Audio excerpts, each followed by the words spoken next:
All right, can we get this podcast out of the way? Because as much as I love teenage girl gossip, I just kind of want to get this done. Pwn and I are like, we don't even like women anymore. F*** you guys and the debt you give us. You know what time it is. Welcome to the Trinity Force Podcast. Optimus Tom, resident AP, plays mid and his styles are shady. Got a syndrome, can't nerf it. You can find him in the chat, type of worth it. Next Hornet, stuck in ill hell, thought it was going up. Once again it fell, never spent a single dime on LOL. And if you step into his jungle, expect a brawl.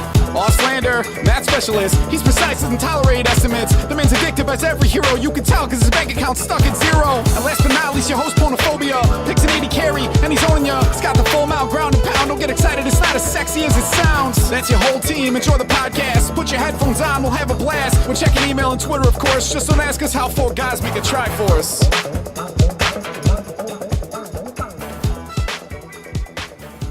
Thanks for listening to the Trinity Force podcast, brought to you by Audible.com, your premier website for audiobook downloads. Are you interested in trying Audible? Head on over to www.audibletrial.com/tforcepodcast to sign up for a 30-day, no-question-asked free trial of Audible. If you sign up using the aforementioned URL, you will instantly gain 1 free credit, which will allow you to download such books as Game of Thrones, The Hunger Games, or any Stephen King novel. Hey guys, welcome to Trinity Force Podcast, the official podcast at ggChronicle.com. I'm your host, Ponophobia. You can find me on Twitter at skpone. I am joined by a great group of guys. First of all, I'm going to ask John Frank, how close are you to 2200? Get in there. Carried a odd one a little bit today.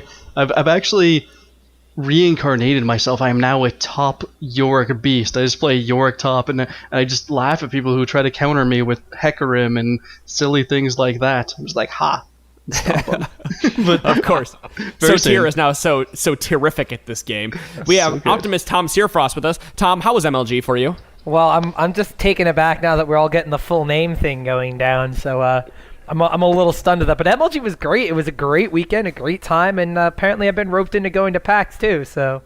Oh, man. I'm not going to give Hornet's full name out because he does not want me to do that. So, Hornet, I'm going to ask you a question. How is your golf season going this year? As soon as you did that, I was going to come over to your house and start bashing you. But yes, golf went very well, even though I had to delay this a little bit. I apologize. We did win the match, so we are in the finals, which is always nice to have. So it's a nice little compab, doing something other than LOL and being competitive at it. What's that? Yeah, I don't know what that is either. Sometimes. Other than LOL. And we have... Unfortunately, Auslander was not able to join us tonight, so we did bring on someone else who had been at MLG. You may have seen him from some of our other posts that we put on GG Chronicle. He's been our main news source. Kenneth, that Jaden The Broker Ward. How are you doing tonight, and how is life overall after MLG? I am doing great tonight, and exhausting. Like, I have never been so tired in my life. Like, the whole weekend was exhausting. So tiered? Tired? Yeah, tired. So tired. Like... Although Takashi did save my life at MLG, so, I mean, it wasn't an overall bad weekend. Oh, man, I wish you could have saved our Sheen Procs show 2 weeks. Dude, I fell on the escalator, and if it hadn't been for Takashi, I probably would have died. Did he catch you in his wide-open arms? Yes, he did. I was drunk, and, one stepped down by Locust, and, as I was falling down, Takashi caught me right before my face hit, the claws. So, Ken, give me kind of an overview of who you are so other people know. I didn't just randomly bring you on here because you were at MLG. We know that you are the manager of Fortnite, but let's, give some other information about you here so people know I who you are. am the admin for the ggClassics. I am also the former NASL head admin, and I've done other random stuff. And, of course, you got to pimp Fortnite. No, yeah, I'm the manager at Fortnite, but, I mean, that's just Fortnite. We came in, 9th? MLG Raleigh? Almost last? Either way. What does it say about you? It doesn't say anything about me. It says we had 2 subs, and we actually But went... it was the Rain Man! Guy's broken! Hey, you had 2 good subs. And he played Teemo. Yeah, how did that happen? What was the conversation in the booth that he was allowed to play Teemo? It was literally, I was sitting beside... Who was it? I think I was sitting beside Ton. And the other team picked Shen, and I said, Rayman's going to pick Teemo. And he went, nah. And I went, yep. And then he picked Teemo. And I was like, there you go. And like we were not the crowd favorite until then. Like when he picked Teemo, the crowd went crazy, and everybody was happy. And everybody was happy, but then they lost. But then they lost. Still the crowd favorite before they lost, but then they lost. Well, you can't walk through an arena with Rain Man because you're walking as a team, then you look back and Rain Man's gone. And you look around and there's like 45 people around him and they're like, oh, can we get an autograph? Can we get a shirt? It's like, what in the world, man? He trying to instigated represent the play team. action. was Rain Man's little girlfriend there with him? No. Oh, she stayed home? Yes. Yes. Well, that's probably good for him. It was bad for Kakashi. Maybe not. Maybe not. Sniper Stories we time. can't tell on the podcast? Oh no. We're gonna start some rumors about the Raid Man. Let's not. Just to screw See with what you. we did. So We're guys, gonna of go course, from Triforce podcast into Mean Girls. into League Nation. This is not League Nation, yes. I was Yeah, about to say we're representing League Nation because we have not had it for 4 weeks now. It will come back, I promise. I Will promise it? I will be hosting New League Nation. I do promise that. That will come soon. We've had a couple guys that have been a little busy, so it will come back, I promise. I've been ready. I've been waiting for it. I just thought maybe we cancel Yeah. it since we're such a professional establishment now. I thought it might be a little bit beneath Monte Cristo. That's what I It's was just- getting. No, it's just a little bit that Monte Cristo and Pluto have both been casting and doing all sorts of other assignments, moving into new houses, among other things, and then being involved with girlfriend aggro. So as soon as they are able to come back to a realistic schedule, which will probably be sometime after the NA regionals, that's of course depending on if Curse makes the championships or not. But after that point, I think we'll be back up because there's so much stuff to talk about on League Nation that we shouldn't throw in this podcast and dirty it up. So Weeks and weeks and weeks worth of content, really. oh my god. Dude, we could do a 4-hour show, I'm pretty sure, and it would. Let's do it. My flight's not till 3. Content. Oh, Jesus Christ. No, speaking of a really long show, for any of you guys who've been listening and emailing the podcast, Auslander kind of screwed us, and I'm just going to give him shit for it. He tried to set up the email, the feedback at trinityforcepodcast.com to automatically forward to everybody in the group, but you were all getting like a bounce message that it wasn't allowing to forward because you're not a part of the group. And so all our emails sat in the email box and no one was checking it. So we've had emails sitting in there for 3 weeks now. Scumbag Auslander definitely applies. Just like, even better than Scumbag Crepo. Just as a nice little segue there. Yes. But so you guys have August 3rd, I think, was the last email that was sent to there that we didn't actually read. And I went in there this weekend and I responded to every one of you guys and said, thank you so much for, listening to the podcast. Thank you so much for following us. We will get to your question. It's probably going to be like another fan show, or we're going to drop it in one question at a time as long as we can. But so I just want to let you guys know that we love our fans, and of course, we've been playing with fans recently. 2 nights ago, Hornet and I played with a bunch of guys from, just random fans, and then last night I played with guys actually from the AFK podcast. You can find them. Monty did an interview with them the other night, and that podcast will be coming out here shortly. And again, that's the AFK podcast. These guys are fantastic. They're actually, pretty good at League of Legends, and they complimented us very well. So it was fun playing with you guys and watching, I hope that everything that we're learning when we're playing, or everything that you guys are coming in with, that we've taught you, just a part of my ego really hopes that that's the reason you guys are so good at this game. But in reality, you're probably... Must be a Yeah, go GGC ahead. owner thing with the ego. Yeah, GGC owner. No, I Wait. don't have that big of ego. Shit. Aren't those the guys that won the bot lane in like 5 minutes? Right. Like Yeah, they game won it. started and tower was gone. It's like, Yep. it's okay, guys, we got bot. Don't need y'all. Like you look down at 7 minutes and they're already like almost to the third bottom tower. It's like, what in the world are they doing down there? Like, is this team just running into them and dying? Pretty much. Well, dude, they got a double kill at like a minute, or no, it was like 2:10 into the game. They got a double kill, and I was like, "Wow, this game's over." No, but it's fun. I'm enjoying playing with fans. So, guys, I've been playing a lot of Fiora lately, and so I need 5 people to play with me because she's not like the best. Good. But if I have other people with me, I can have other people try to carry me or help me out better than if I play in a solo queue environment. So having you, And then he'll you claim fans that he's come on carrying there. the game halfway through. Yeah, Even though dude, he he says will. you should carry him. He will then start claiming, "Don't worry, guys, I'm Fiora. I will start carrying." Oh, This you is a asked warning. Ken. You asked Ken what happened he last did. night. We had our 2 Nexus towers were down, and he did actually save us from losing by killing 3 people at one time. Like, it was very awesome. We ended up losing No, Yeah, we we did. we won that game. We won that game barely. Like I, No, was, So I I can thought tell it you was two over. instances that didn't happen. I'm just telling you right now. Oh, no, I do we, pretty well with Fiora we every lost time I like play 2 her. games before that. Like that was the first game we actually won, but it was a good game. He actually did play a good Fiora. I will give him. I'm That. not saying he didn't play well. I'm just saying that he's going to claim that he needs to carry the game later. That's all I said. All I need you to do is come top once and get me 1 kill, and it's done. He was actually playing Fiora mid. Like every time we play, he'd play his Fiora, and when I was playing, like it was always Annie mid. So he went mid and like owned the Annies. It was fun. Yeah, if you're gonna play Fiora, play her mid. She's okay top. She can't really trade with the bruisers, but she can trade with the APs, no problem. Like Yeah, never see Annie or Hecarim in game, and like the one time he plays Fiora and our jungler plays Hecarim, the enemy jungle's a Hecarim and the enemy middle is Annie, and it's like every game is like, what in the world? It like must have they're been free week, ghosting us. Annie free week, and Hecarim free week. I don't even know. I don't know.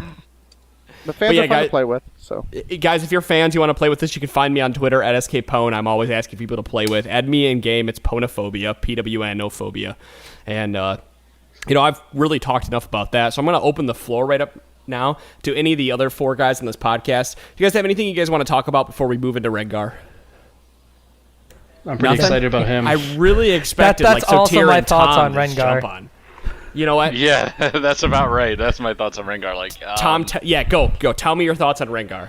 All right. So I'll list the things I find really, really cool with Rengar. He seems like the way Evelyn should have been remade.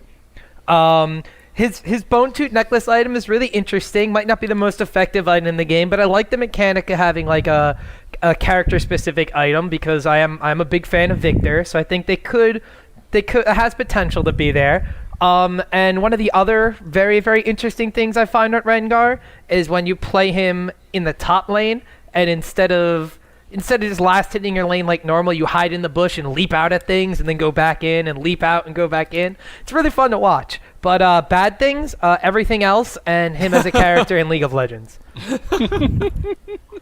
wow. Wow. I agree. So, Tier, at 2200, what have you been playing? Have you seen any Rengars? Oh, yeah, I've seen quite a few, and actually my general rule is, as of the last couple of patches, dodge if they have Diana, and dodge if you have Rengar. That's how to be safe and not give away free wins and losses. Because Rengar is pretty bad. And actually, I almost feel like I have to, give it to Riot, because I've been saying, like, they always release these champions, and champions should be harder to learn how to play with than how to play against. And so all these champions come out, and if you perfect them the first day and you're doing really good the first day, then I just think they're overpowered. So they finally released a champion who's not overpowered, and I think he might be the first one since, like, Sejuani, essentially. I don't know what the release order was with Sejuani and Fiora and all those people, but Fiora is certainly viable in some positions. Rengar, I have not really seen them do great, but I have seen them do some decent counter jungling very, very early on, which does snowball the game.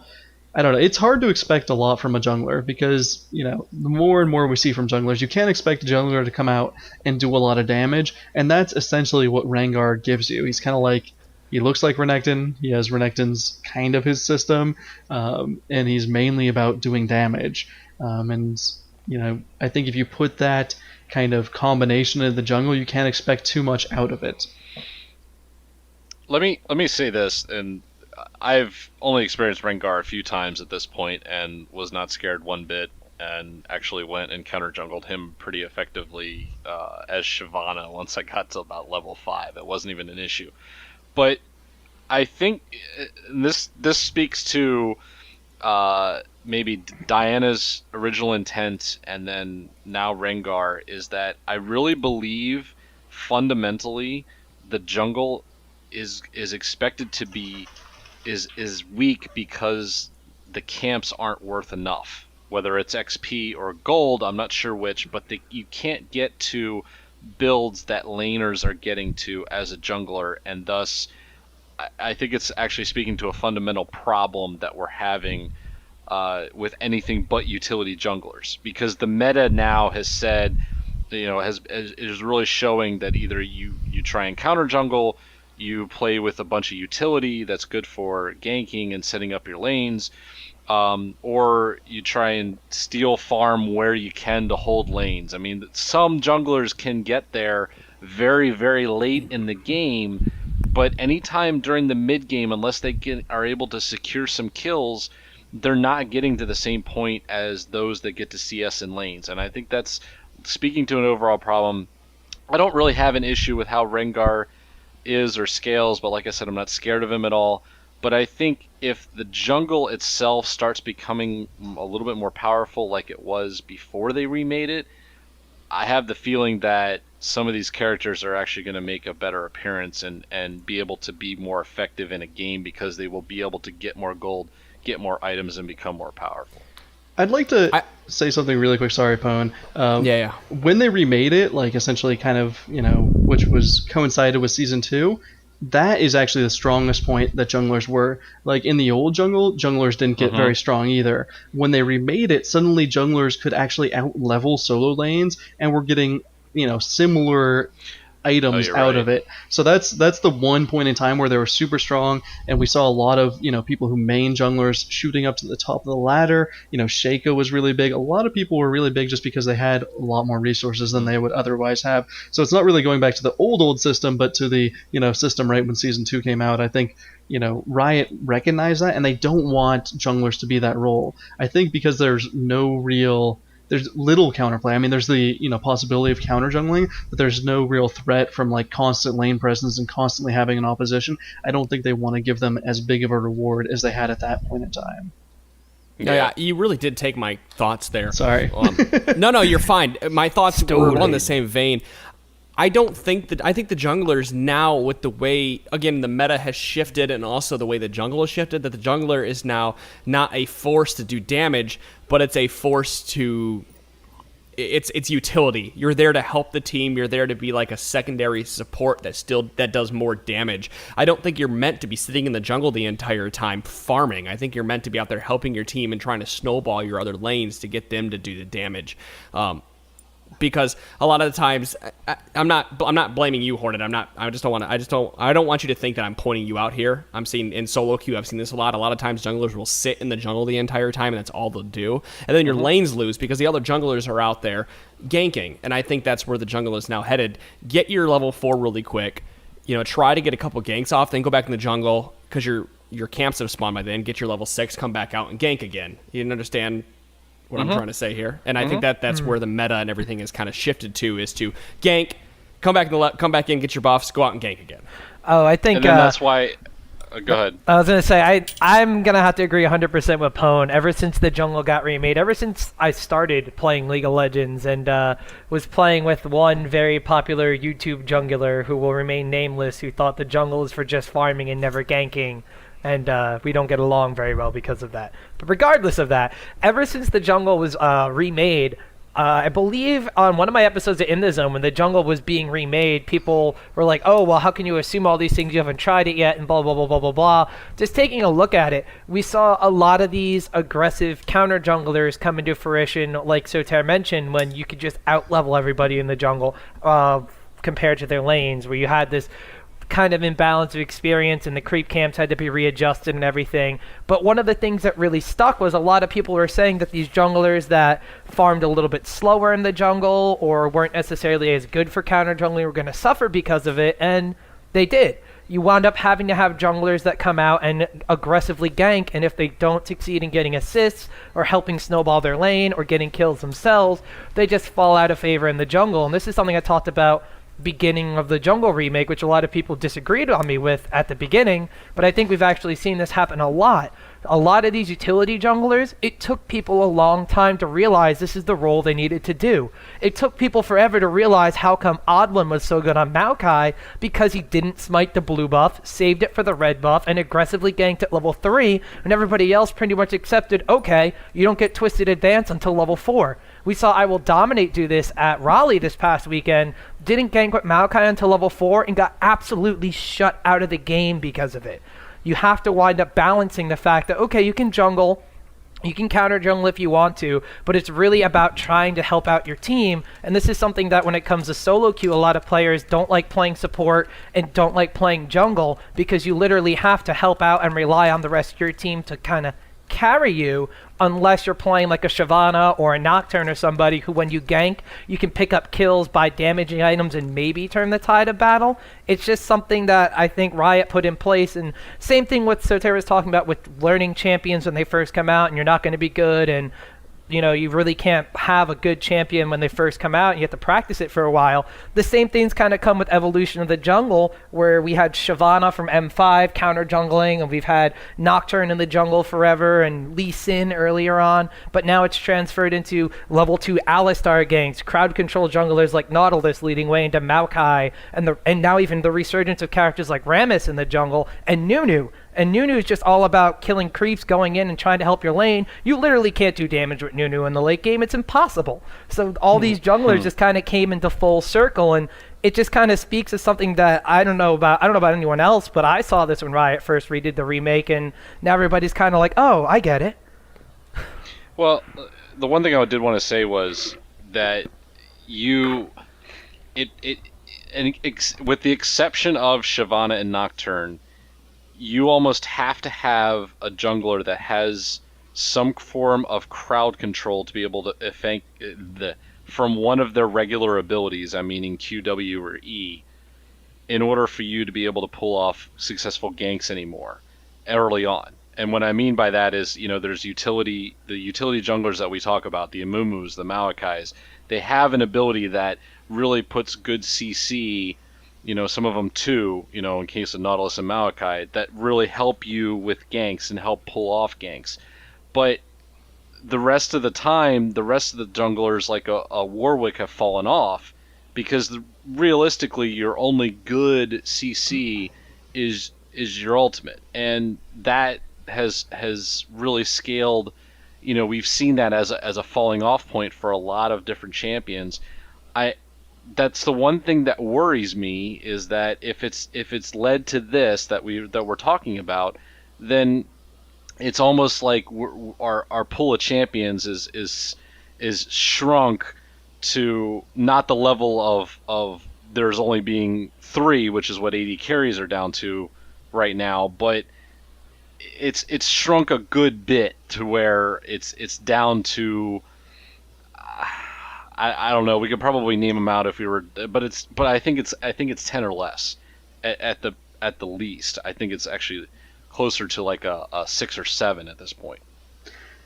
I don't know how bad of a thing that is. I mean, I think jungling is probably more diverse than just about any other lane right now.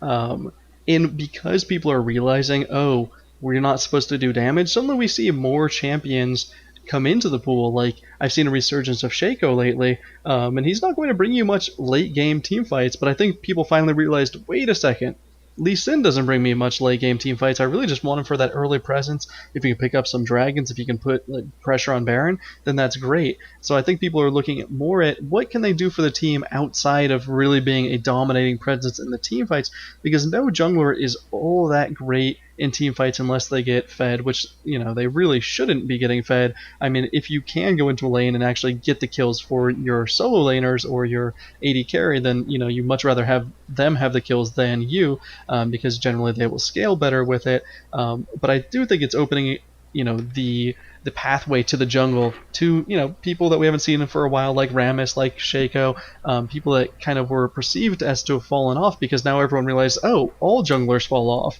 And Nunu came back into the, you know, mix because one, of course, he got really big buffs, but he doesn't really bring anything different to late game team fights. Really, he brings, you know, an attack speed slow, a regular slow, and the attack speed bonus for your AD carry, which previously people were like, oh, that sucks, and still people are of that mindset where, oh, why are you picking Nunu? He brings no damage late game. Well, he gives your attack damage carry a 65% attack speed bonus, which is absolutely humongous in team fights. Like, essentially, if you're so far behind in a game where that's not going to help your AD carry be significantly stronger than the opposing AD carry, then that game is just lost regardless of what jungler you have. Nunu's also like a double smite late game.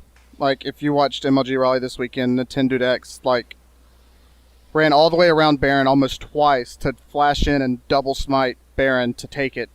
Mm-hmm. And it was like it changed the flow of the game, and they ended up winning against, I believe it was, who were they playing to make it to versus Dignitas? Who was it, Tom? Who was it?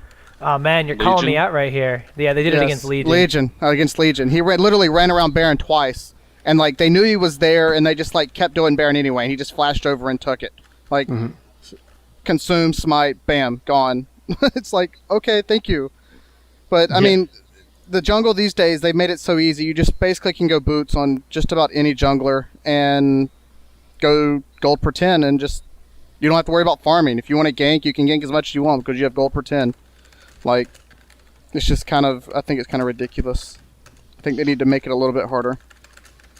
I mean, I'm really glad you brought up Shaco, because like I mentioned in last week's In the Zone that we're going to see Shaco involved in these quote-unquote cheese strategies people are doing. So I know Hotshot's been practicing him. I'm pretty sure Dignitas has something up their sleeve with Shaco as well. I think you got to watch out for Shaco this weekend. Uh-oh. I hate like playing that against prediction. him.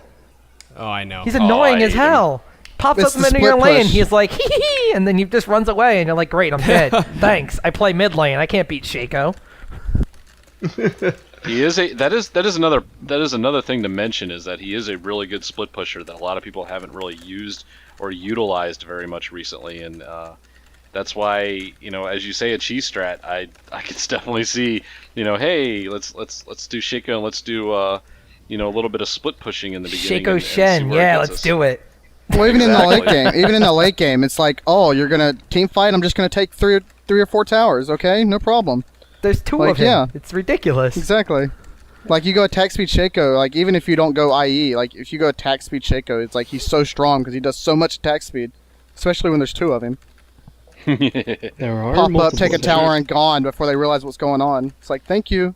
And you can't chase him either. Well, I mean, you can, but he's by far the hardest split pusher to Good catch. luck. I really feel like our conversation regarding the jungle and how it's more of a support role kind of is a great segue into one of our, you know, listeners' emails, and I don't know how much we're going to get into them, but, you know, this one is near and dear to my heart because he's Jeff. He said, I play support, and I just wish people had a better understanding and respect for the support players. And I feel the same way for support and for the jungler. Just realize what they're supposed to bring to your team, and that's, you know, bonuses to your carries. You have 3 carries, essentially, and then, you know, kind of in nowadays age, you have 2 supports. You don't really look at them that way, but jungler is supporting you, generally with CC, and the support is supporting you with CC and perhaps some, you know, bonuses to your AD carry, whether it's a Janna shield, Lulu shield, you know, Nunu blood boil, so on and so forth. And so we're just saying, you know, people don't recognize everything that goes into the support role, and I just certainly want to second that. There's a huge difference between people who like playing support, know how to play support, enjoy playing support, and those who do not want to do it, and those who are really reluctant to go in that position. When you get someone who wants to do it, you know, I really think they outperform the people who don't want to do it more so than in any other role. So along, you know, I've always heard, oh, you can't carry yourself as a support, but I actually feel like you can, because I think it's the role that the fewest amount of people want to play, and the role that you can excel at more, like excel at over the, you know, the replacement pick, the other guy who doesn't want to play it, than any other position in the game. So I certainly think, you know, they do deserve some more recognition than they get. I guess we have an article coming out later tonight, hopefully, that says Elements is going to be the MVP of this upcoming tournament. I don't think that's going to be the case. I like that. I do. Yeah. Elements has some tricks up his sleeve. I completely agree with you, Sotir, because I've told Hornet and I had a discussion. I was gonna say, we were about to have this discussion, so go for it. Yeah, Hornet and I have had this discussion. He was saying, you know, I'm always having really bad games. How do I get out of this? And I said, you know what? I got out of quote-unquote ELO hell and made it up to 1500 by mostly playing support, because I'm not the world's best support, but I'm going to do better than the support that doesn't really want to play support. So I started playing Taric a whole bunch, and I actually carried myself by 100 elo from 13 to 1400 by just purely playing Taric, because I was able to control the game. Supports win bottom lane, in my opinion. Yes. It's not the AD carry, it's the support that wins the lane.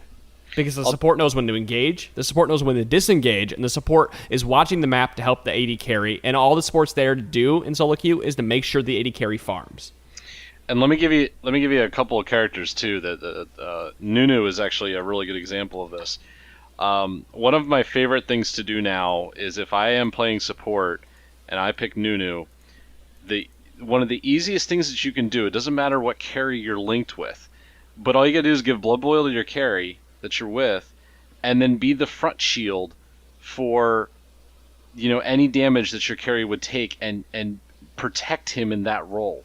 Because you can run out, be annoying, and poke with your slow, but then you can also consume. You grab. One of my favorite things to do is actually consume the cannon, because that way you don't actually kill the cannon and take the CS, but you get the life back from actually hitting the cannon. So it's one of those just real cheesy. It's not cheesy. It's just an expected strat that you can play Nunu. And now it's a whole nother thing to learn exactly when and where to use your ultimate, but another easy one is Janna. I think Janna is one of the easiest supports to play once you learn how to use her abilities to engage, disengage at the right times. It all comes with experience as well, but I think support is actually it's an easy to learn, hard to master role, but once you play it to a moderately good level and support your AD carry in a particular game, I can tell you it just sets it up for the snowball, and you can win games so easily that way. So Tyr should be able to talk a little bit about Janna. Well, I was going to say, yeah. Oh yeah, well I always think Janna's really high skill cap because I played her so long, and obviously whenever you play a champion, you're like, oh, that's my main. Really hard to play, but I'm good at it. I don't really know how hard she is to play. Right now, I actually feel like she's a little bit weak on the these support roles. I feel like Nunu, Taric, and Sona are kind of the go-to picks right now. Very, very strong, and really strong because they provide either the burst for the level 6 burst that a lot of the go-to AD carries have right now, or just provide other things that allow them to trade in lane that are really good. Where the squishy supports, Janna and Soraka, have kind of been pushed out because there's just so much burst at level 6. But one thing that's really important is when you pick a support over, say last pick is like, oh, I really don't want to support.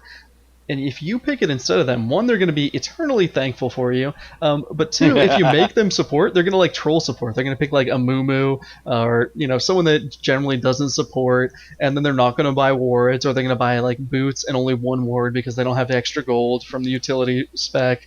And so essentially they're not going to protect your AD carry. And that is why you're there as a support, is just to protect the AD carry, allow them to get their farm, maybe get them some kills. That would be ideal. If, you ever see a 2v1 situation, try to engage, try to entice your AD carry to go in there and pick up that kill, but mainly, protect them all the way through the game. And that's, you can have a very singular, mindset as a support and succeed.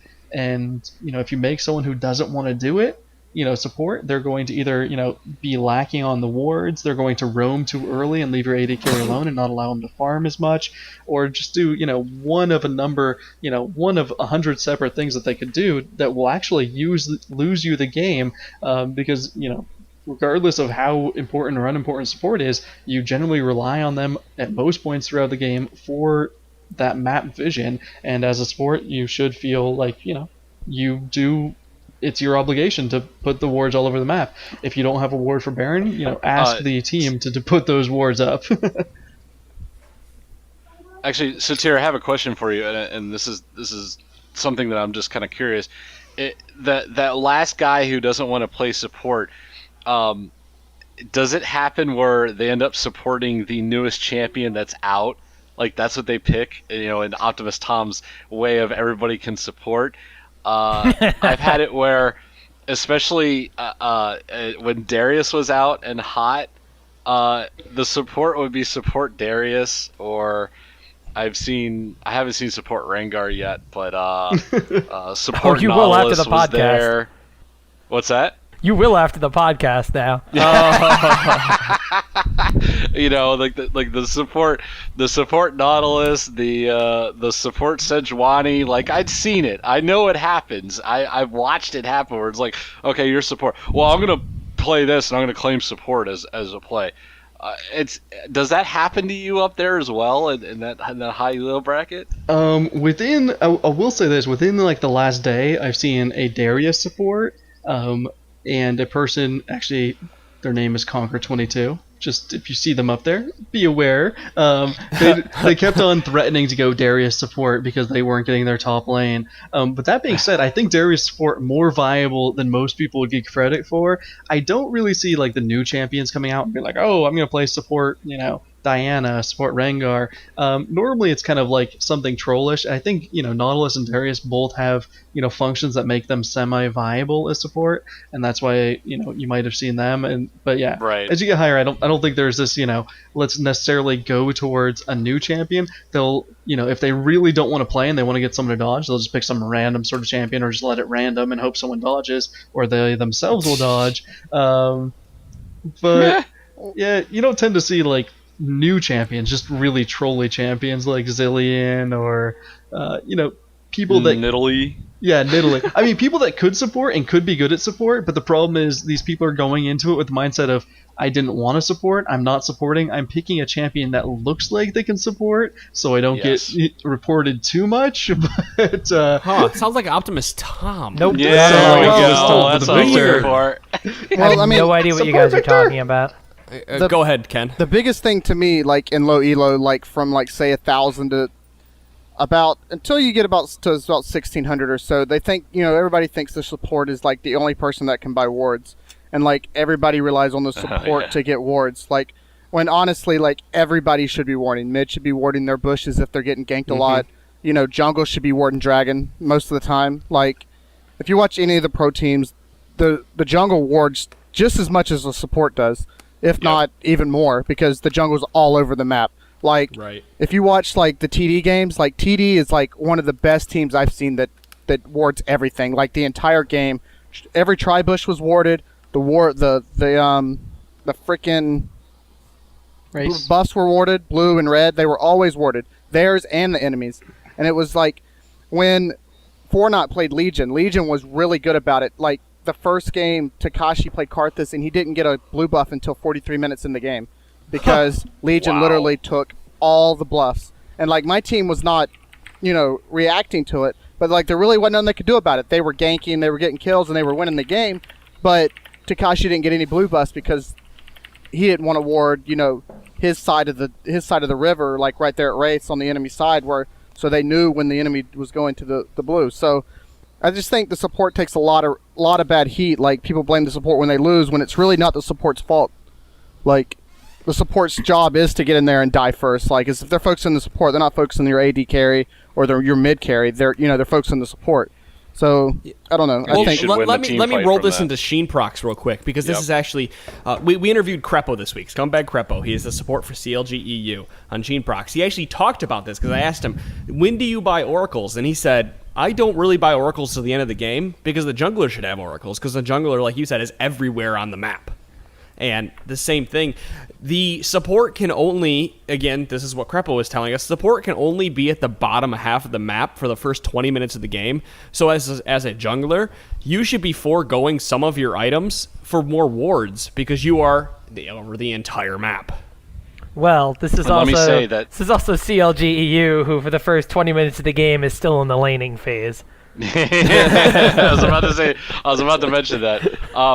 But also, it should be mentioned that every lane for the top teams usually leave, every time they go back to base, they come back with a ward, and it's budgeted for what they do. They come back with a ward for whatever they need to do. I mean, it's the best teams do it. They have all of their spots covered. Now, in my case, if I play with Pwn, I play jungle and he'll play top lane, I will bring a ward for him. Because I'm the one who's going to buy the GP10s, and I'm the one who might have a little extra gold. And if that extra 75 gold actually lets him get to another item quicker, that's all the better for him as a carry. I sometimes do that. and I think it's more because I'm not expected to be the carry. I'm not the one who has to get to the items that make me a beefier champion. I'm the one who has to just play the utility, as we've been talking about. So it's something that does need to be mentioned, that it's not just support who wards Baron, for Christ's sake. Baron's at the top of the map. You should be able to usually have the jungler or somebody else provide a ward that's close enough to give you vision. Like, that's one thing that always bothers me in games. It's like, hey, you should be warding Baron. Well, the support hasn't even been to top above the middle of the map yet. Probably hasn't even been above dragon or red buff, or blue buff if you're on purple side. That's something that can just drive you nuts altogether.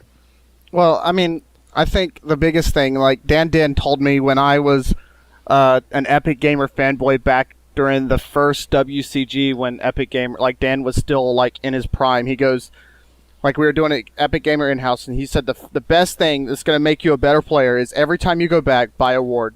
Like, it doesn't matter if you have one in your jungle, the river or jungle or wherever you're warding. You're going to die a lot less if you're putting a ward down every time you're buying a ward every time you go back, and you're putting it down when your other one's immediately gone, because you always know when somebody's going to gank you. Now, there's players that in those teams that you're under your tower and Alistar is going to come in behind you and run through 2 towers just to headbutt you out of the way so you die. But you should always know when they're coming. So like, most people die because they get stupid and they go way too far into the lane, but I don't know. Yeah, there you go. That's something I never actually Buy ward. understood with people who are going against Alistar. They run away from him. Why not just run towards him and he can't headbutt you then? Yep. You guys, we have about 15 minutes, maybe 20 minutes left in this podcast, and as much as I've been enjoying all this awesome support talk, yes, 3 hours for Tom because he has to get up at 5 a.m. or he has to be at the airport in 3 hours. We need to roll an MLG. We need to talk about MLG right now, and that's why we brought Ket on this podcast too. And Tom, I made sure Tom was here for it. I want somebody to just tell me about the MLG weekend. Be controversy aside, tell me how the weekend was. Ken, you do it first. As my first MLG event, I enjoyed every minute of it. It was fun to meet all the pro players, a bunch of riders, like Matt Marcoux was there, Renoa was there.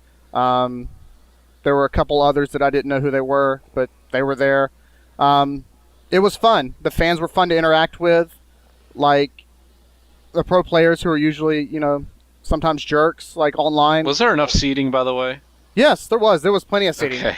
And even if there Chairs wasn't, for me and days. Tom had a pass. We were always on the front row. Like, it was cool. The games were fun. I didn't like not being able to watch, all the games. Like, the main stage, there was just the one game, which Fortnite was always on, which was kind of annoying. But, yeah, you had to get up from main stage to go back to find out what the other scores were if you wanted to keep track of it by yourself. Like, I don't know. It was fun, though. I had fun. MLG I thought it was a success. There were a lot of people there, I think. Well, Ken, if you didn't want to move, you could have checked out ggchronicle.com and their live blog updates on what was going on. No. My phone was dead all weekend. Like, literally, it was always dead because I was always doing something with it. Like, at one point, I was sitting on the front row with 4 riders on my left and Team Fortnite and about 2 other teams on my right, and everybody had their phones out and we were all on Twitter, like, all the time. It was like, what are you guys doing? We're on Twitter? We're watching the match? Yeah, but we're still on Twitter. Like, right? Okay. One of us. Yeah, and I mean, the casting was good. I thought the casting did really well. It was fun to sit with Jaws and talk to him, right? Jaws is like the coolest dude ever. Dan Din was really cool. The matches were really good. Like, I don't think there was any, other than the Cursed Orb, the first Cursed Orb match where Curse just completely destroyed them. Like, I felt so bad for them. But they ended up doing really well in the tournament. I think finishing 4th. Yep. Right? Yep. I think TD and Orb ended up splitting 32,000. So Yeah, That's TD not- got 3rd, Orb got 4th. yeah, TD got 4,000 per person for their team. So I mean, Yeah. I think it was a really good tournament. Other than the whole, let's split the prize pool at the end and get disqualified Yeah. thing. We got to get into that too. I have but Tom, no why don't idea what you guys what's are your talking impressions about. first? Yeah, unfortunately, I don't think Tom during that point will not be able to talk about that too much. I can talk about what Kirsten de Toss decided to play on the main stage. That's absolutely fine. But as far as my MLG weekend experience went, it was the first time I was actually working an MLG event. Probably like my third or fourth time I had been attending one, and they just keep getting bigger and bigger and bigger. And I guess it was only the second one I went where there was a League of Legends area, so it was really, really cool to see all the other communities interacting. I know personally there are a bunch of controversies in the communities between StarCraft 2 and League of Legends, and like In Control calls it League of Casuals, and like people say, well, listen, at least we can beat Koreans and blah blah blah blah blah, stuff like that. So I saw those tweets. Anyway, just overall, like backstage, all the casters are all friendly with one another. I believe there was a point in time where Day9 and I were getting our makeup done, and all we were doing is trading jokes back and forth. I'm pretty sure we looked stupid because the makeup ladies were cracking up. But regardless of that, like everything was really well put together. Every single time there was a technical issue, people ran around, tried to fix it almost instantly. It was great. The casters were awesome. Chilling with D-Man and Jat and Jaws, Monty and Dan is always a fun time. Interaction with the players was really, really easy. Like, consider like one of the cool things that I personally think, from my point of view, that keeps esports interesting from a commentator standpoint is I'm just still an absolute huge fanboy for any of the teams and any of the players. And when the players just come up to people and start talking to them, doesn't matter if you're a caster or work with MLG or if you're there and you want them to sign one of your signs, but everybody was just really super approachable, and they'd sit and have a conversation with you, and it was just a lot of fun altogether. So that's the good parts of MLG. Speaking of MLG and fans and stuff, Tom, what is the name of your friend that wanted the Rain Man autograph? Okay, so I'm gonna tell this story. I'm gonna tell this story very quickly. So everybody, of course, wanted to go meet the Rain Man because, well, he's the Rain Man and obviously the best League of Legends player of our era. Anyway, I'm sitting there talking to Ken. I'm like, hey, Ken, I need to get an autograph from the Rain Man for one of my friends. He has a crush on him. So Ken's like, oh, okay, I got this covered. So Ken goes up to Rain Man with one of those little banners that they have, and he's like, hey, Optimus Tom asked you to sign this for his friend. They have a crush on you. And he's like, oh, really? Is she cute? Blah, blah, blah, blah, and signs it. Team Fortnite with love from the Rain Man. So, John Price, I got you your signature. There you go. You're welcome. Wow. Like, it was fun. Like, I got to meet Will Cobra. He did the interviews for ggClassic this weekend. He was fun to hang out with. He had a little helper. I didn't realize how much work it was going to be to actually manage a team at MLG and keep my team together and actually where they're supposed to be when they're supposed to be there, which was a lot more work. So Will had his little helper that was being camera woman, and like every now and then she would go, keep seeing people with those glow sticks. I wish I could have some. So I would disappear and come back and hand her like 3 glow sticks, and then disappear and come back and hand her like 3 glow sticks. I was like, here you go. And like every time she'd say she wants something, I'd disappear and give them to her. Like, it was I have funny. to say, she was like a statue. That camera's static in interviews. We didn't have a tripod or anything. Yeah. I have no idea how she stood she did still. a really good job of holding that. I was really surprised. What was really funny was Will, he won the VIP thing for MLG. I forgot what he won it for, but he got like an MLG sweatshirt, an MLG shirt, and like he opens I didn't up even get those. Dr. Pepper for life. Yeah, he opens up this prize package, right? And he pulls out this sweatshirt, and the first thing she does is go, "Ooh, I'm cold. I'm going to wear that." And he looks at her like, "Really?" She goes, "Well, if you don't let me wear yours, I'm going to go buy one." He goes, "Oh, well, there you go." And like the rest of the weekend, she was wearing it, so I guess he didn't care. So shout out to her. I forgot what her name was. I feel bad because I forgot what her name was, but she was awesome. Like, she was the coolest person to hang out with. You gave her enough gifts. I think it's okay. Yeah. At one point, I walked by the Steel Series booth, and the dude literally had 50 glow sticks that were in round, like, connected together, like in round rings. And he just hands it to me and goes, "Here, why don't you go hand these out?" And I'm literally walking through the StarCraft crowd, trying not to piss off MLG, and I'm just randomly tossing these things into the crowd. Like, I don't know if people knew they were coming, but MLG didn't say anything to me, so I didn't get in trouble. So we're good there. But I had fun. Like, the Still Series guys were really fun. All right. Now, since I'm not attached to MLG, I'm sorry. I got to go off about this for a minute. AFK. What's that? AFK. Yeah, you're allowed. You're allowed. Yeah, I Tom? perfectly understand. Wait, hold on. Before we say anything, any thoughts and views, expressions, They anything are that I've said right mine. now are the persons that are talking. Oh yeah. And GG This Chronicles. is my opinion, and I am going. Yes.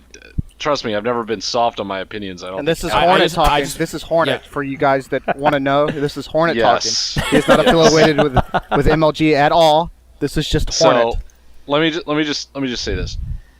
I understand what the whole controversy is, that people are like, "Oh, ARAM was so much fun to watch and everything else." I'm sorry, but you don't do it. You don't do it at a major event, and you don't play ARAM when there's that much, perceived acceptance and money involved. I understand it meant nothing to the respective teams that were there, but it meant something to the other teams that could have made the final. It meant something, and actually it ended up meaning something because the money was actually given to those teams. So actually that's a nice little benefit to Team Dynamic and Orbit that I think could actually use a little bit of extra money that maybe the bigwig teams didn't need because they have such nice sponsors. But you treated it like it meant nothing. If you keep doing that, you're going to regret what's not available to you. I'm talking to the teams. I'm talking to Curse. I'm talking to Dignitas. Yeah, I understand you had the little forced apology that was probably from your sponsors, but I'm sorry. You needed to really step up here, put on a good show. Maybe the ARAM was a good show in your for whatever reason, but it needed to really set up for what Season 2 Championships is supposed to be about and bring the hype about. Instead, we got controversy, and esports kind of gets laughed at because of it. I mean, realistically, that really kind of set this back, and I'm really, really disappointed in how it turned out. Now, I'll jump off my soapbox now, but I just had to say that because it bothered the shit out of me. Well, just the way it worked out. I felt the same way. Them playing ARAMs was unprofessional in every sense of the word. As for the other allegation of them, splitting money with Dignitas, if they honestly didn't do that and didn't agree to do that, they should have put up a lot more fuss than they have, instead of just going with the flow and then waiting for the event to be over and then releasing a statement saying, I mean, if I'm accused of something like that, I would be quick to go, hey, we didn't do that. I wouldn't release some quick apology even if the sponsors made you do it. I wouldn't release an apology that quick saying, oh yeah, we're sorry we did it, blah blah blah blah blah. Like, I think if you didn't do anything wrong, then you should stand up for yourself and quit being little babies. Act like freaking professional WoW players like you're supposed to be. Yeah. And let me just say, it doesn't. I said, wow. It doesn't bother me that you wanted that maybe a split money was set up. That actually doesn't bother me at all, because I come from a background where of a series of sports that I play where split money is actually talked about all the time. But the whole point of it is that there's actually the professional aspect of it, of attracting more people to want to watch League of Legends, and when the show that the title is supposed to bring and the prestige of winning the title is supposed to have isn't what comes out of this, and we're talking more about a controversy from the fact that you played something that was random. That's what bothered me, and I think that's a real big disappointment just before the NA regionals are going to happen this weekend in PAX. And unfortunately, it's dominated League of Legends esports all week. It has absolutely killed a whole bunch of momentum that I feel like it had. Now, it's not to say that we're all not hyped for the Season 2 regionals, the NA regionals, because I think they're going to be great. I think G1 is really neat, and I think the rest of the qualifiers going forward to the Season 2 championships are going to be great. But I just think this is a completely missed opportunity for esports in North America. I do have to say one thing I want to throw in really quickly. You're AFK. I think Riot's done. Yeah. I think Riot's done one thing very, very well, and I have to say, you would never, ever see two professional teams agree to play Dominion. That's completely true. They put that to the wayside. I would like to give the opposing side to Hornet, because I don't know that anyone else on here holds that opposing side. Do we have time, Pone? Yeah, no, keep going. Okay. I mean, we can go over, so. Okay. I mean, so Hornet and I have actually already had this discussion, and Yes, we have. one thing you likened it to was, ARAM is like, sending a football team but having like the offensive lineman play quarterback, and I was like, oh no, that's not right. But like outside of that conversation, what I liken this to is the Colts are 13 wins in a season, and this happened a number of times. And by the NFL's rules, they're not allowed to not try to win. You have to try to win every single game in the NFL.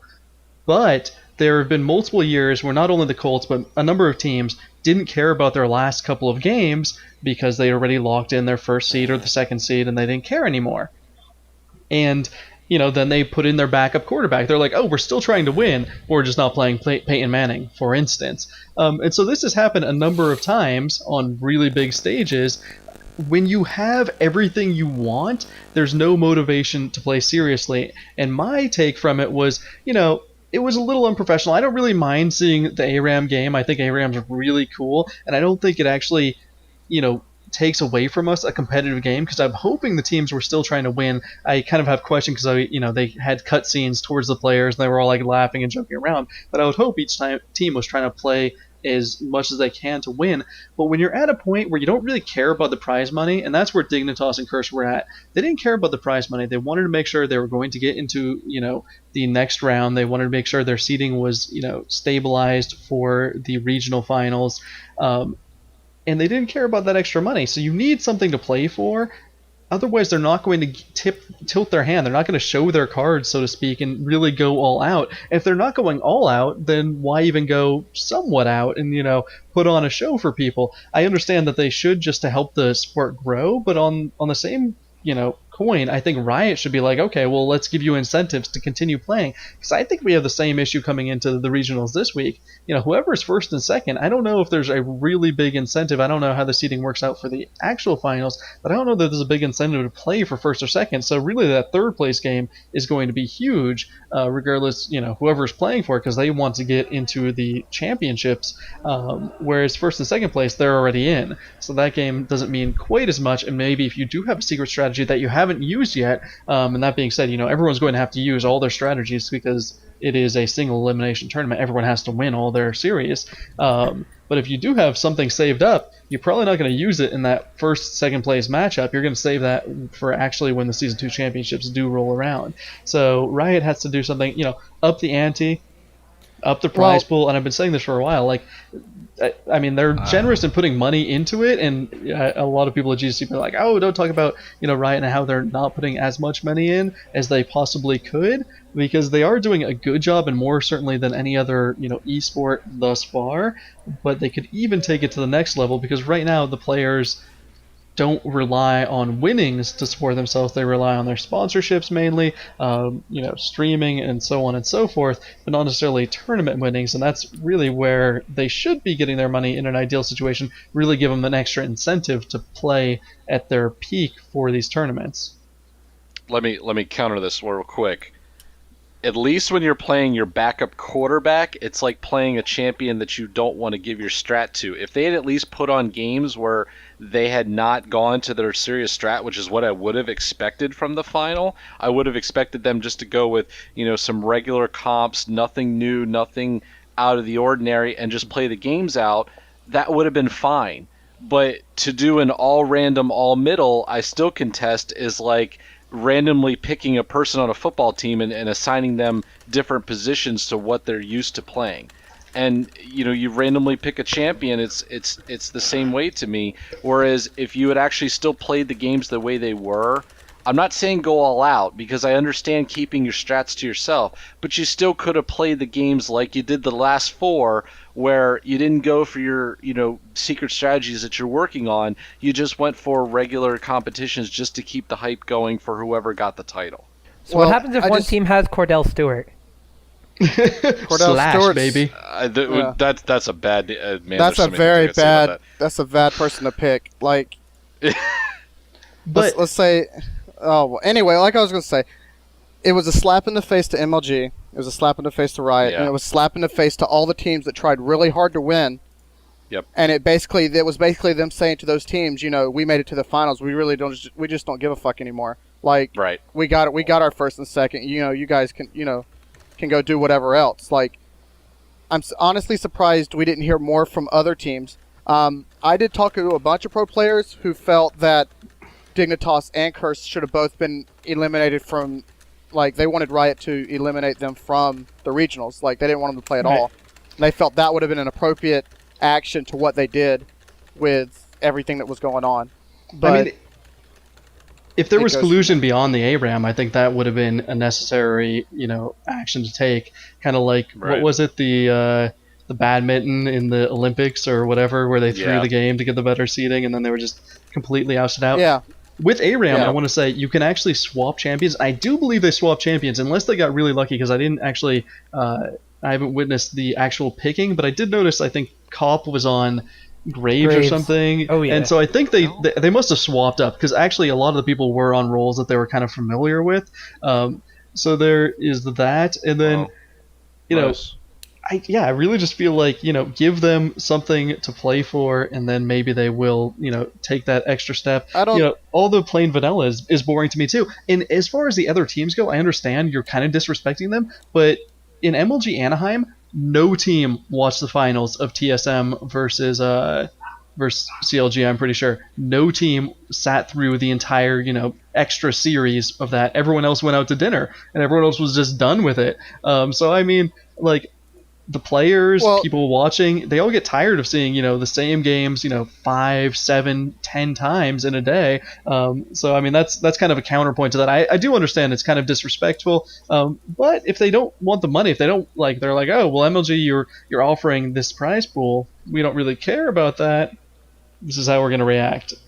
Yeah, I mean, you keep saying, give them something to play for, but they're playing for $2 million, at the finals, and they're playing for $20,000, a $40,000 prize pool at MLG Raleigh. Like, I mean, they're playing for a lot of money here, and what they did could have literally gotten them, banned from Riot tournaments for the rest of the season, which could have messed up their, everything. I mean, Curse could have got pissed and kicked every one of them off the team. Like, I mean, they're professional players, and they need to act like it. They need to quit acting like kids. They're not kids anymore. Well, some of them are. But like Curse and Dignitas, they aren't kids. They're all adults. They're not like TD, who are all underage and can't do anything at all when they go out to MLG Raleigh, because they just had to sit in their hotel room. Which, that's a shout out to Hexa, because I feel sorry for him. I just think if you want to be a professional player and you want to be on that stage, you need to act like you want to be on that stage, and not, act like immature people and do stupid shit. Yep, that's exactly how I feel. And let me just finish off by saying the thing that's gonna get me is if I understand the whole extent of how long tournaments have gone. ggChronicle is actually another tournament with the ggClassic that went on, because we didn't expect it to go to all the way to the very end of the finals, but the NA regionals are now going to be short and sweet. Quick best of 3 series all the way through. It doesn't get any shorter and sweeter than that, where if you can't hold your attention for those, I mean, you're probably not watching these games to begin with. So I think everybody's going to be watching this, and I would expect that they make the seeding worthwhile for you to actually finish top of the seeding for when there's 3 qualifiers, like they just did for Europe. I'm hoping that that seeding actually does mean something for when you get through. So, but if you want to do this professionally, you gotta act like a professional. I do think in some cases, it seems like Riot has tried to work behind the scenes to make the players act more professionally overall, but there's still going to be issues, and I think this is going to stain as a black eye for considering esports seriously for a little while at least. I don't think it's gonna hold that much weight here come the future. I don't- To be honest with you, I think people are just running around with their pitchforks because it's one of the first big controversies that's actually hit esports and that's been in the public eye. In a week when we have the North American regionals, people are gonna they're still gonna remember this happened and they're gonna talk about it, but it's not gonna be a deciding factor for any of these games because no one knows they can do it. Yes, it needed to. I believe it needed to happen because it needed to. Someone had to take the fall for this stuff to happen. Someone always has to have something stupid happen to them so people learn the lesson. You know what I'm saying? But I don't believe this is going to hold a lot of weight in the future for these teams, and teams are not going to lose fans or support because of it. Basically, everyone is just going to consider it water under the bridge until it happens again. Well, and then when it happens again, they'll look back at it, and then we might see a resurgence in it. But just because it happened now, Reddit, for example, like one of the biggest communities, is up in arms about it because it's something to be up in arms about. Up in Well- ARAMs. What Up in ARAMs. what happens? What happens? Like, we don't know how pissed off MLG is, because disqualified could just be the tip of the iceberg. What happens if the next MLG tournament they just say, hey, we're not inviting Dignitas and Curse? Like, they could do that. It's their tournament. Right. Like, and it's a good chance they could do that. Like, and I would completely respect them for doing it. Like, that would be like the most awesome thing I've ever seen in esports. Like, And here's it. Didn't we just bring up the whole brawl controversy that happened from MLG before, and like that is remembered all time because of the match fixing that was going on in brawl, and then MLG ends up dropping it altogether and not having it anymore. I'm not saying that's going to happen with League of Legends, but I'm saying this isn't going to be forgotten for a while, and just it's good. I'm afraid to say it's going to be part of the growing pains, in my opinion, because I do think eventually it dies down.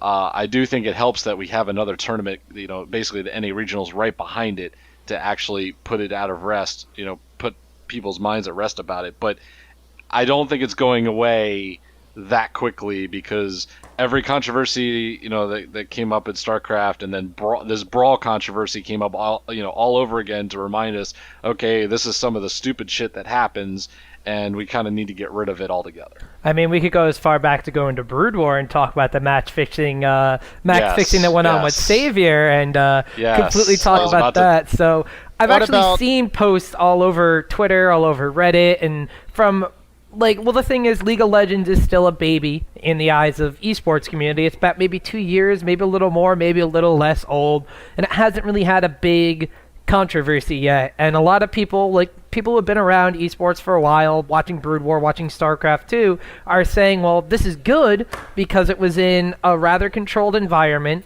The two teams, as far as the circuit points and everything go, not necessarily had any implications to really go against, but now that it's out there and people have stopped it, and putting it this way, a lot of people were saying MLG Raleigh, the last event before Season 2 qualifiers, some of the teams, Dignitas and Curse included, might not have been viewing it as the most serious of events, whereas other teams really, really had to.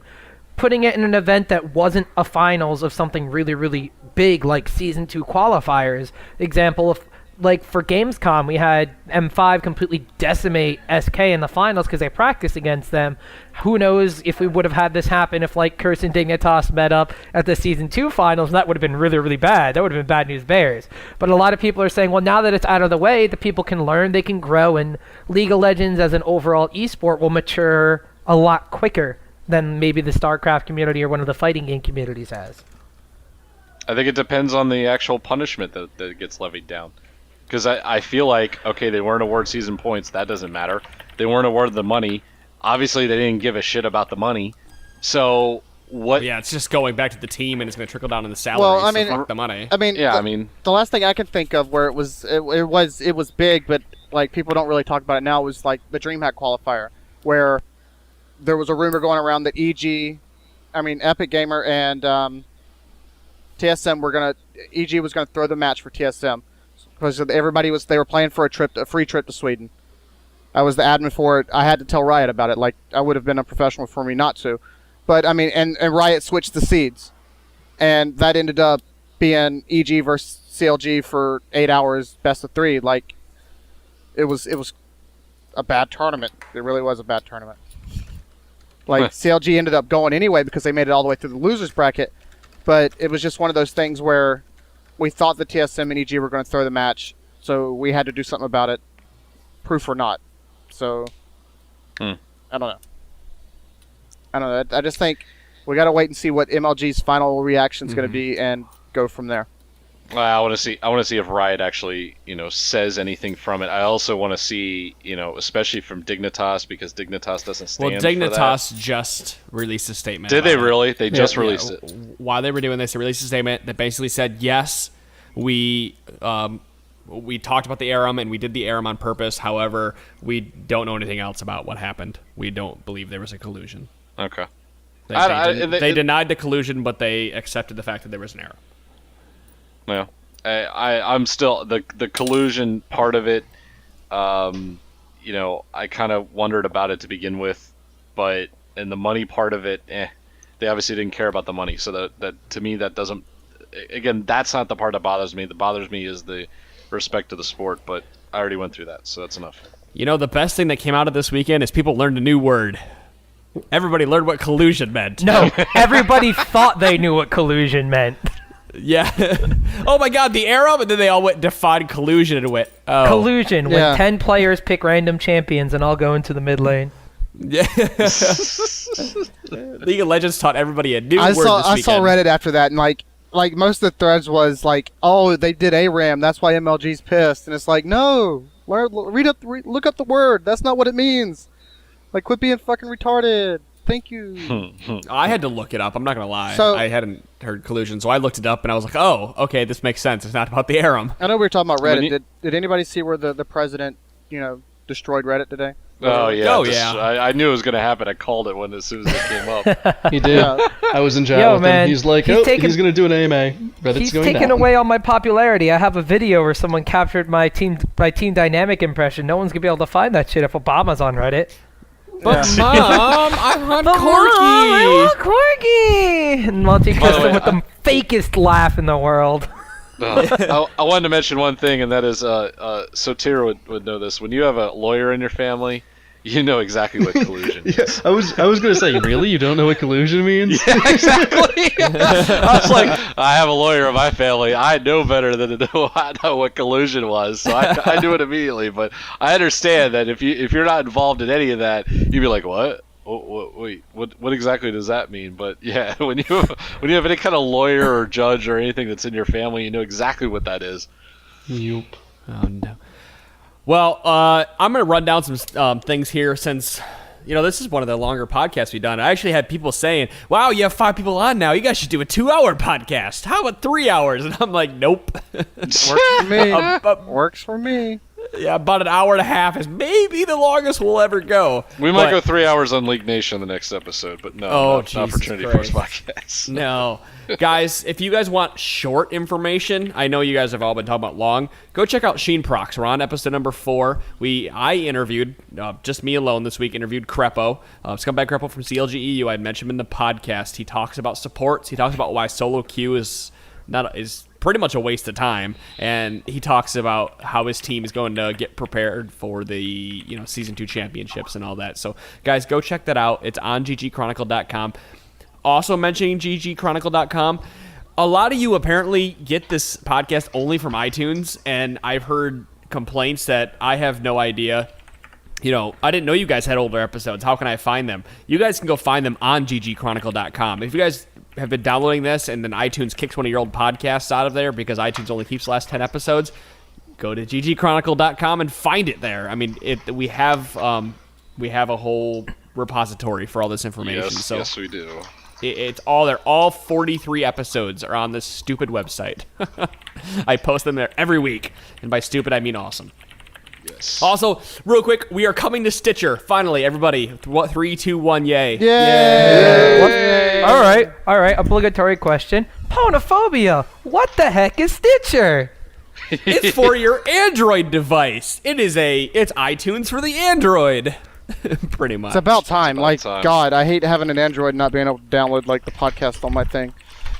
Yep. I literally spent the first plane trip trying to figure out how I was going to download the podcast from iTunes onto my Android without actually downloading Android or iTunes to backdoor it on my Android. Literally did, because I wanted to listen to them.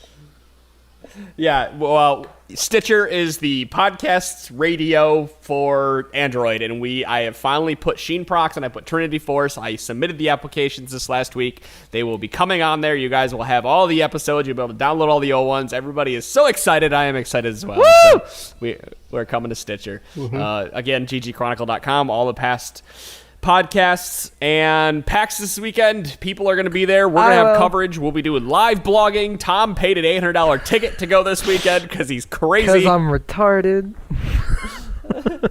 If you'd like to support Tom, we can help you in some form or fashion. We might try to do a fundraiser for Tom. Because you need to go apply to fans and ask for all the fundraising money that you can to try and perform all the content that you could possibly provide for GG Chronicle. Oh, I'm man. sorry, do I sound like somebody else? Maybe they'll send me to Korea. I'm just wondering. Any case, Hearts, Poe, nothing do but you want me to hearts. take this out? Sure, go for it. It's all yours. All right. How about you do me something different this week when you take it out? Shake it up. I want you to make this different than how Auslander Talk does in a it, girl's 'cause I voice. want people to talk in a high-pitched, squealy girl voice. So, Tom, you should probably do that. I would if I had the stuff open. I have no ability to go high squeaky. Sorry, I can't do it. No, shake it up somehow. I want people to know what you're telling them because I feel like everybody kind of zones out at the end of the podcast. That's so probably I'm trying to find true. a way to shake it. Let me say this: we all have Twitter, and I will say that at least 3 to 4 of us are entertaining. I'm probably the lackadaisical one, but if you find me on Twitter, you will also find my listing of 102 important personalities within League of Legends that you might want to follow, which includes everybody on this panel. So, if you find me, I'm at Hornet AJC. You can find the respective panelists at their names. It is it's Lol Sotir though, correct? That is LOL correct. Sotir. Mhm. Okay. And then SK Pone and Optimus Tom, and it is Jaden the Broker, correct? That is correct. Okay, just making sure I don't screw any of those up. So I that's the first place I would encourage all of you to find us. It's very easy to get updates on what's going on, as well as other informational posts about random things, including our cohort GGC Monte Cristo, and we might razz on him a little bit, especially while he's traveling. Do you know he used to Optimus coach Tom as Warcraft well. 3 with Freak? That Because might he get heard mentioned about more than a that. few He also times. lived in Ireland. Me and Monty used to work for WarcraftReplays.net. He also used to coach a Warcraft 3 team that Freak was on, and there was somebody else. I don't remember. Somebody popular in League of Legends now. I'm pretty sure everybody Marku. on the Trinity Force podcast actually knows that, Yeah, which is Marku. actually pretty sad because it's been If you've mentioned ever so many met times. Monty, you know that. That's the first thing he says. He shakes your hand. Hi, I'm Monte Cristo. I used to cast for Warcraft 3, and I know Freak personally. Also, my girlfriend is a fashion designer, and these rings are amazing. I wear them so the crowd can see what I'm doing. Do you like my really long tie? My girlfriend Well- picked it out for me because she's a fashion designer. Have you seen my martini that I'm drinking? This is the only kind of martini that I like, as it is just a little dirty. Well, I have to say this. The first thing Monty said to me after he did his little girl wave so I could find him in the crowd at the bar was, what are you drinking? Because we were all drinking. So, yeah. Yeah, at least it got to that point and got past all the bullshit. Just saying. No, the bullshit continued he as he was, drank. yes, I he went to was. Ireland, and I went over to this place, and I did a Although special. I did end up calling out Matt Marku about them using Ustream instead of owned in Twitch. Marku just kind of gave a blank stare and was just like, yeah, is the bar like, still open? He wasn't ready for it. Like, he wasn't expecting me to call him out like that because I did. Like, I was like, why are you using Ustream? And he's like, well, we like him. I was like, why would you use him then? He goes, what do you mean? I was like, well, Owned and Twitch have, done a lot for esports, a lot more than Ustream has. And like, he got it was the awkward silence. And then it was like, okay, next subject.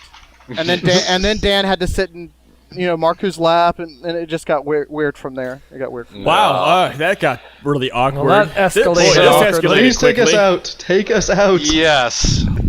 For good information about LOL and esports, you can find us on Twitter at TForce Podcast and GG Chronicle.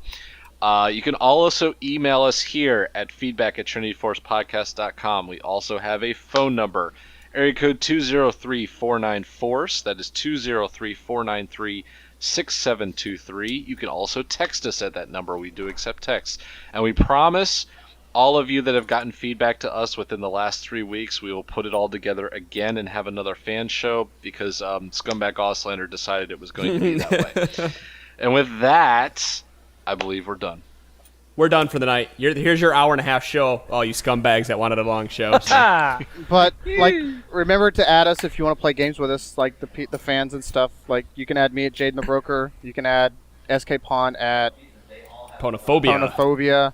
I don't know if Hornet and Soter want us to hand out their names, but I No. just did. Well, you just did. So Tier's embarrassed at being under 2,200. So. But and Tom, I don't know how popular Tom is I yet. can't. You know, he's MLG. Oh man, this is something people really, really hate me for. I can't fit any more people on my friends list. I sorry, I yeah. can't fit any mine. more time into this podcast. So guys, we'll see you all next week. Bye. Bye, guys. Don't tell me so what we're to done? do. Put the podcast back on.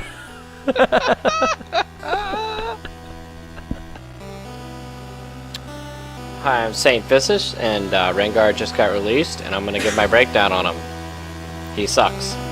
The end. This has been a Saint Physis blog. Have a nice day.